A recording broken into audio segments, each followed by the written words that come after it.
So, hi guys! For today's video, meron na naman trending sa PX Mart. Siyempre, hindi tayo magpapahuli. At ito yon, Ovaltine. Try natin. Yung mga Ovaltine lovers dyan. Ano ba to? Cocoa malt flavor.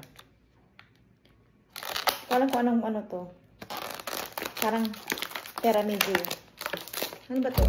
89 ata to, 89. Nalimutan ko na kaagad yung price.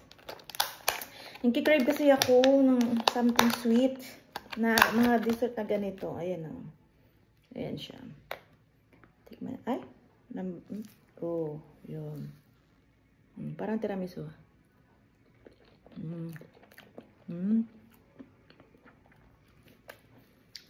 Walang. Sarap naman.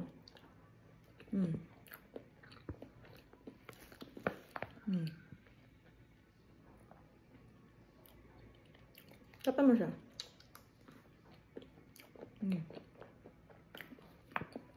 Crave talaga.